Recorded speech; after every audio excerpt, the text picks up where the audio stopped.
Ini muqaddimatun fil mazhab Syafi'i. Ini pendahuluan dimulai dengan mazhab Syafi'i biar kita tahu siapa mazhab Syafi'i, Imam Syafi'i ini siapa. Ini pendahuluannya sebelum masuk ke tentang bab fikihnya. Muqaddimah fil mazhab Syafi'i awalan. Ya. Pertama-tama Imam Syafi'i ini adalah muassisul madhab. Dia adalah pendiri, pembuat daripada madhab. Namanya siapa? Huwa Muhammad bin Idris Asy-Syafi'i Al-Mutallibi. Nah, itu. Pokoknya kalau pengen cerita lebih panjang tentang Imam Syafi'i, ada di catatan kakinya di bawah tuh. Bahwasanya banyak Thaifah minal a'immah, banyak para ulama-ulama mengarang tentang masalah manakib. Nah, ceritanya Imam Syafi'i ini. Kayak siapa? Al-Imam Hafiz bin Abi Hatim, Imam Baihaqi, Imam Fakhruddin Ar-Razi, Imam Hafiz Ibnu Katsir. Nah, Imam itu bahkan wahadihi matbu'ah. Nah, itu udah dicetak ada. Memang ada yang belum dicetak, ada wa mimalam yutba. Ada sebagian yang nggak dicetak juga. Kayak kitab imamnya Aburi, nah Imam Abdul Qahir Al-Baghdadi, nah itu nggak dicetak. Nah, yang dicetak itu tadi karangan-karangan para beliau lah. Nah, itu ada. Kalau pengen detailnya siapa? Muhammad bin Idris Asy-Syafi'i ini. Yatalaqa, kemudian beliau sampai binasabihi ma'an Nabi SAW. Nah, garis turunannya nyampe ke Nabi SAW. Jadi di kakeknya Abi Manaf. Wulida, beliau dilahirkan di Gaza, yaitu di Gaza tahun berapa? 150 lil hijrah. Nah, 150 hijriah. Berarti wah, dekat sama sahabat. Sama siapa? Sama ya tabi'in. Wa humila ila Makkah, kemudian dibawa oleh ibunya ke Makkah. Wa talabal ilma, dan beliau menuntut ilmu ala Syekh Al-Imam Khalid bin Muslim Az-Zinji. Nah, terus nuntut ilmu ke itu Imam Khalid bin Muslim Az-Zinji, mufti Makkah pada waktu itu. Beliau Khalid bin Muslim Az-Zinji, mufti Makkah. Wal Fudail, dan juga Al-Imam Fudail bin Iyad, kemudian Al-Imam Sufyan bin Uyainah wa ghairihim, dan lain-lain ulamanya. Wah. Setelah beliau menuntut ilmu ke Makkah, kemudian sumarahala ila Madinah, beliau menuju pergi ke Madinah. Ketika itu umur beliau adalah 12 tahun. Nah, 12 tahun Imam Syafi'i ini sudah hafal yang namanya Al-Qur'an. Bahkan di sini diterangkan wa hafiza al-Muwatta. Nah, Imam Syafi'i ini sudah hafal namanya kitab Muwatta. Muwatta ini adalah kitabnya Imam Malik, gurunya. Karena memang kulluhu, bahkan semuanya, semua isi kitab yang ada di dalam Muwatta, tulisan-tulisannya beliau hafal. Bahkan memang menjadi syarat, kata Imam Malik, ketika ada santri baru datang mau belajar Imam Malik, ke Imam Malik, nah ente hafalin dulu Muwatta anak, ya baru. Kalau ente hafal, baru anak terima. Ketika itu Imam Syafi'i datang mau belajar, ditanya, ente hafal, sudahkah ente tahu kitab anak yang bernama Muwatta? Kalau ente tahu, maka hafalkanlah. Nah, ketika itu kata Imam Syafi'i, Muwattamu itu sudah di luar kepalaku, kata Imam Syafi'i. Akhirnya takjub Imam Malik, coba sebutkanlah. Disebutin sama Imam Syafi'i beberapa hadis. Kemudian ditanya lagi sama Imam Malik, sebutkanlah hadis ini pada bab mana. Nah, disebutin bab ini, hadis ini, nah langsung sesuai, hafal dengan sempurna. Nah, bahkan menghafalnya ini Imam Syafi'i hanya waktunya enggak lama. Nah, itu ada fisitati ayyafi tis'ati ayyamin, cuma 9 hari. Muhayyi'an, karena bertujuan untuk belajar nafsahu, dirinya, karena mau belajar limulazamatil Imam Malik, belajar kepada Imam Malik, mulazamah, mempelajari ke Imam Malik, belajar ke Imam Malik. Cuma akhadha anil Imam Malik, kemudian mengambillah Imam Syafi'i ini mengambil ilmu daripada Imam Malik, hatta sara a'lamatul labih. Nyampe Imam Syafi'i ini jadi pelajar yang paling luar biasa, siswa terbaik. Wah, a'lamatul labih, siswa terbaik artinya.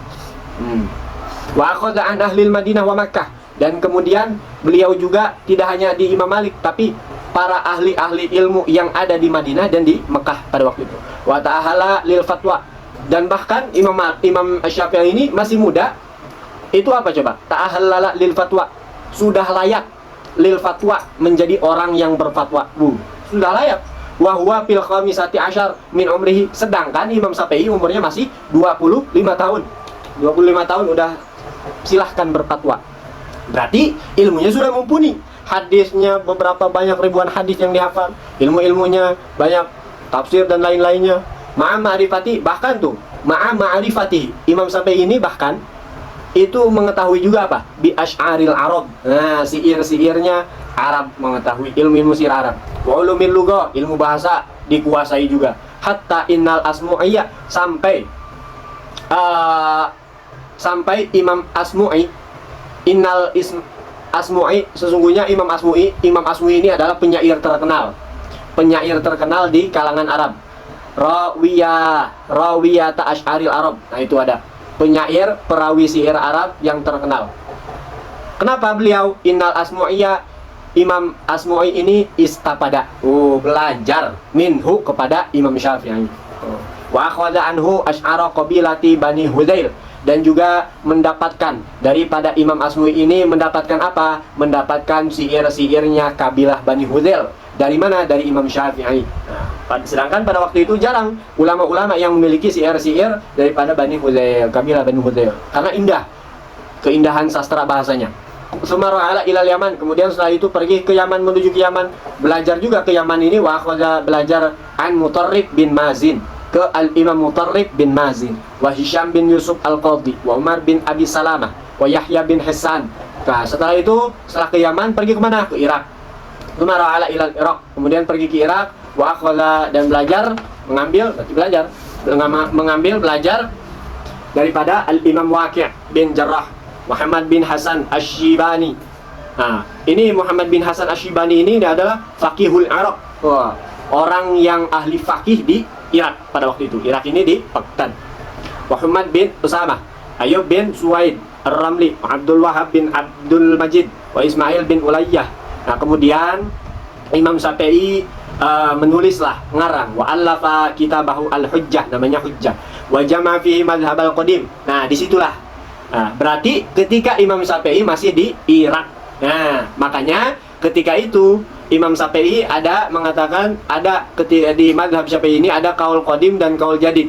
Kaul qadim ketika Imam Syafi'i di Irak, di Baghdad, dan kaul qadim ketika Imam Syafi'i di Mesir, sampai beliau wafat di Mesir, di Kairo. Makanya kan di Kairo ya, kalau sekarang Kairo ya. Nah, kemudian setelah itu itu wajama fi madhabahu al-qadim. Kemudian Imam Syafi'i mulailah di situ membuat madhab yang namanya madhab al-qadim, madhab yang qadim dulu. Nah, buat mengumpulkan pada kitab yang adanya di kitab apa? Hujjah di situ tuh. Fihi, kembalinya ke Hujjah, kitab Hujjah. Wa akhadha, kemudian setelah itu belajarlah Imam Syafi'i. Kemudian setelah itu belajarlah, belum ada ini belum. Berarti yang belajar, pelaku belajar belum ada. Kemudian setelah itu belajarlah anil Imam Syafi'i, kepada Imam Syafi'i, madhabahu, mempelajari daripada madhabnya Imam Syafi'i. Nah, kemudian banyak situ. Anak pengen tahu madhab Syafi'i ini kayak gimana? Belajarlah di situ. Siapa yang belajar? Immatun kibarun. Nah, para ulama-ulama besar, imam-imam besar. Seperti contohnya siapa? Ahmad bin Hanbal. Wah, terus Abi Tsaur. Nah, tsumma tawajjaha, kemudian pergilah ila Misra, ke negeri Mesir, wa taghayyara, berubah. Ijtihaduhu, apa? Hasil ijtihadnya fi katsirin minal masail, karena banyaknya permasalahan-permasalahan yang baru. Nah, gitu. Jadi berubahlah. Karena kan setiap masa, setiap zaman berubah. Keadaan ini berubah karena zamannya. Kayak ini sekarang, tahun depan nih, sekarang nih HP Android, mungkin tahun depan HP beda lagi. Disentuh tangan, mungkin tahun depan bisa disentuh sama lidah. Kan gitu kan, berubah terus. Nah, nanti hukum, orang banyak menanyakan hukum kayak gimana hukum nanti dan lain-lainnya seperti itu. Makanya ada perubahan lah di setiap masa ini.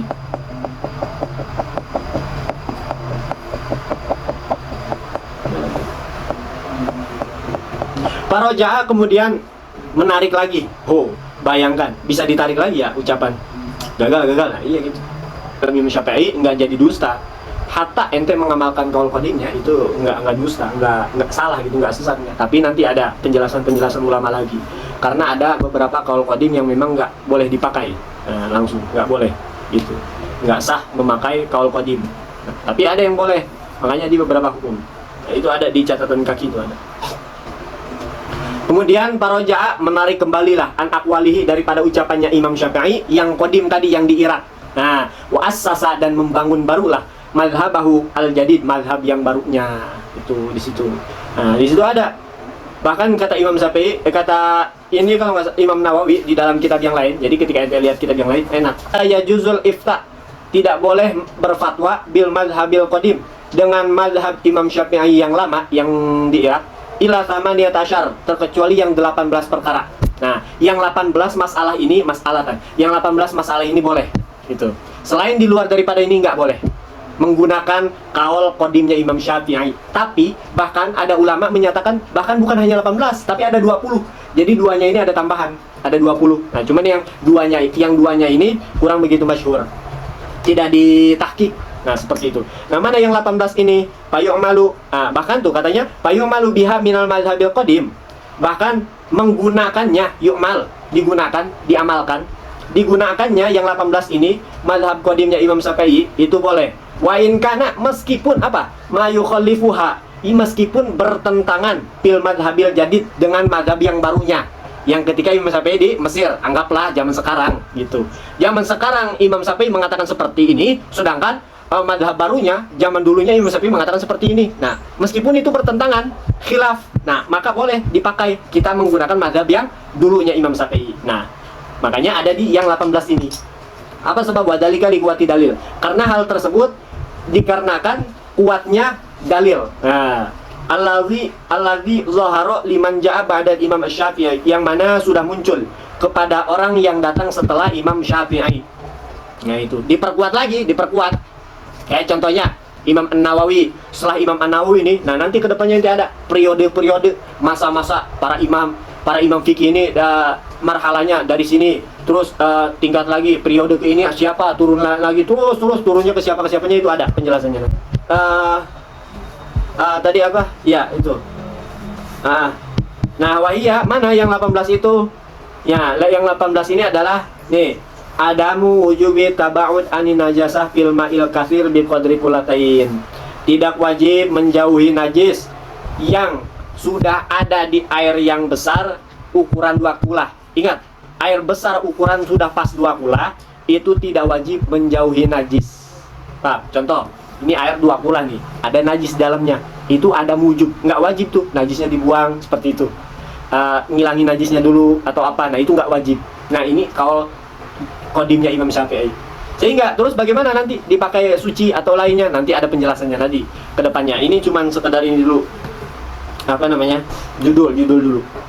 Kemudian wa adamu tanajusil ma aljar ila bitagoyur. Terus kemudian air yang ngalir tidak jadi najis kalau tidak berubah illa bitagoyur. Nah, terkecuali dengan berubah. Jadi kesimpulannya gimana?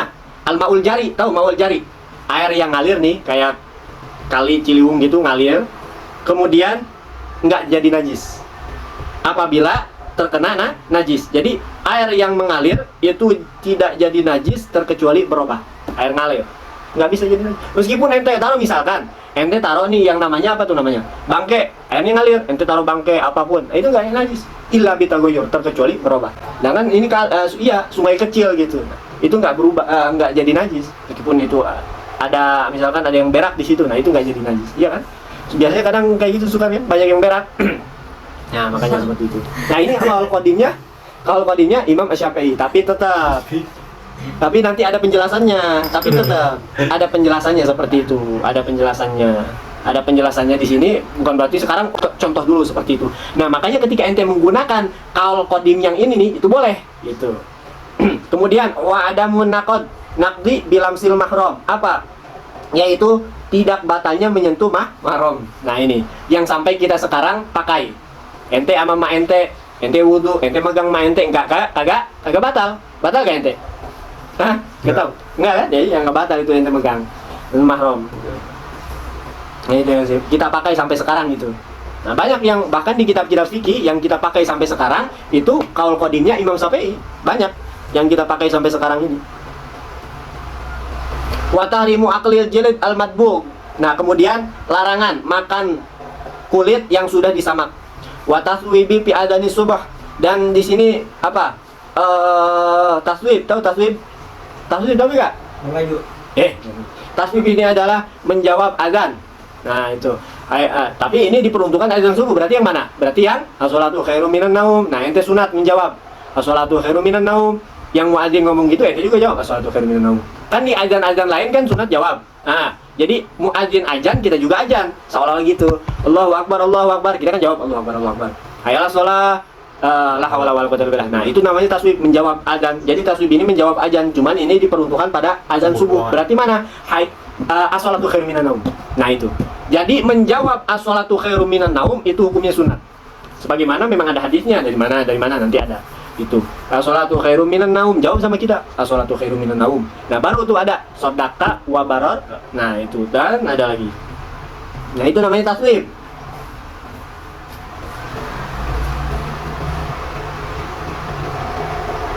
Wa imtadu waqtil maghrib bila maghrib syafaq. Nah, inilah.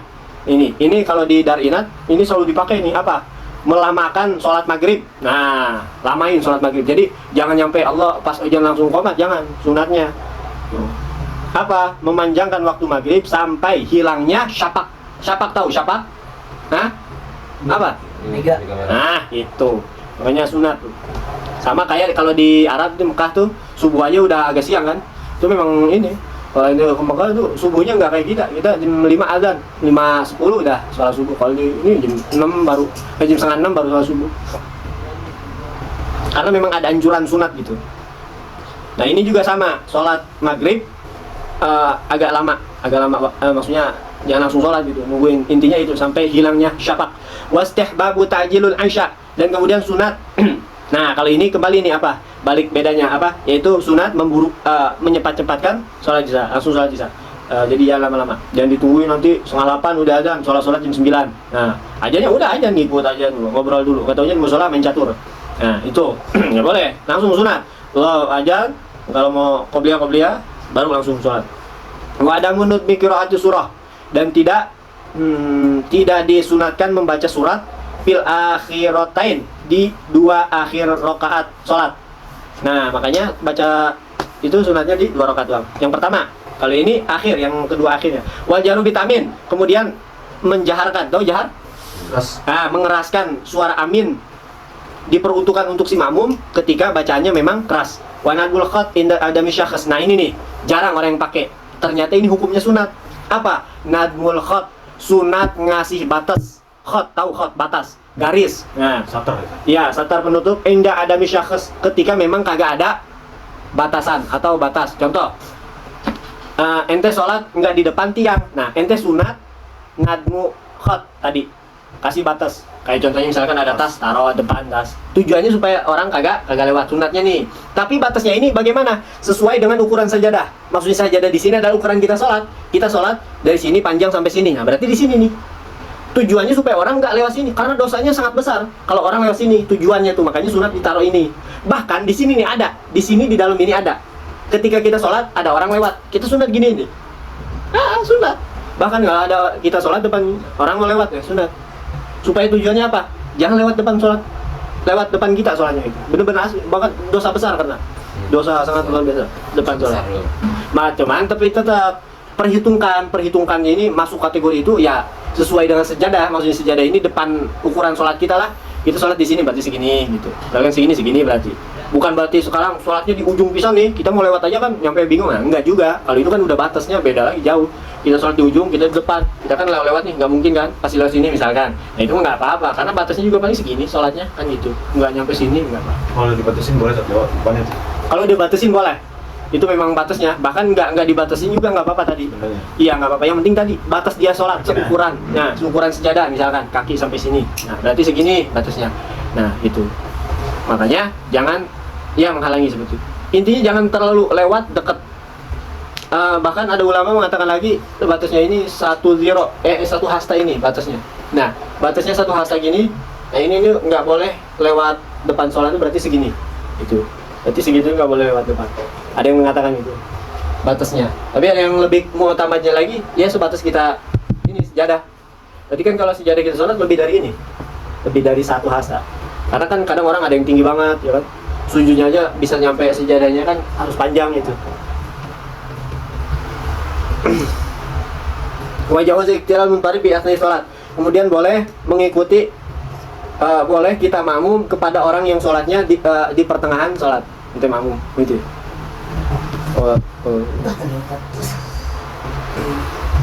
Udah. Bakar Apa? juga. Apa? Juga. Oh iya. Jawazut tadil munfarid. Nah, ini boleh makmum kepada orang lagi sholat sendiri ketika di pertengahan sholat. Anak sholat sendiri. Nah, ente ujuk-ujuk datang makmum tuh ente di belakang anak, itu boleh. Itu. Kemudian karohiyatu taklimi azwafir mayit. Makruh motong kuku mayit. Nah, jangan potongin. Nah, orang udah meninggal ente potongin kukunya, makruh hukumnya. Biarin aja dah, makruh. Terus mana lagi? Hah? Udah meninggal mau ngapain dipotongin? Bencak. Biar cakep, kagak dihitung soalnya sama malaikat juga. Gak ngaruh maksudnya kuku. Maksudnya kamu tadi saksi tadi yang di depannya tuh yang mata orang. Oh gitu. Nah orang kan udah nggak dihitung amal lagi, orang udah mati. Ini tadi saksi tadi yang kubur. Pas dia baru hidupnya pas hidupnya baru. Dia pas hidup, ini jalan mata orang. Nah, itu kan dipanjangin begitu yang pas jalan mata orangnya. Ya pas yang dipotong nih kan ngilang tuh. Ntar muncul di akhirat ada. Itu jadi nggak ngaruh. Terus mana tadi? Ada mutibar ya? Wa ada mu'tibar haul firikaz. Rikaz tahu rikaz? Enggak. Harta pendeman orang jahiliyah terdahulu. Jadi tidak dihitung 1 tahun, paham? Berarti apa? Enggak wajib zakat di dalam harta pendeman, harta yang terpendam. Nah, harta yang terpendam zaman jahiliyah. Nanti ada babnya. Wajawuz yamul wali anil mayit alladzi alaihi saum. Nah, boleh puasanya si wali nih. Si wali boleh puasa anil mayit kepada mayit alladzi alaih yang wajib mayit tersebut atau tertinggal si mayit tersebut saumun puasa. Paham bahasanya? Ente boleh mengkodok puasa orang lain yang sudah meninggal. Ente, keluarga ente siapa? Oh, kemarin nggak puasa, ente kodoin nggak apa-apa. Kemudian wajawajus istirot tahalul bil marod. Boleh menentukan tahalul dikarenakan sakit.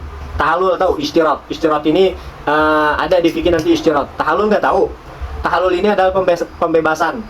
Karena di masa haji nanti kan ada tuh yang tadinya serba nggak boleh nih, nah kan? Ada puasa lah ibaratnya, nggak boleh cukur, nggak boleh apa. Ketika sudah tahalul, maka jadi bebas. Makanya ciri tahalul ini yaitu biasanya nih udah boleh dicukur, berarti itu hukumnya udah tahalul. Nah nanti boleh hukumnya ketika tahalulnya ini boleh digantikan sama orang lain. Wa ijbaru syarik alal imaroh. Nah ini bab muamalah nih maksudnya. Boleh memaksakan orang yang memiliki hak bersama syarik saudara kan, teman, hak bersama alal imaroh terhadap bangunan, terhadap membangun atau membaguskan, merehab. Jadi boleh memaksa yang mana perkara tersebut ada dua, yang mana perkara tersebut dimiliki oleh 2 orang bersama syarik.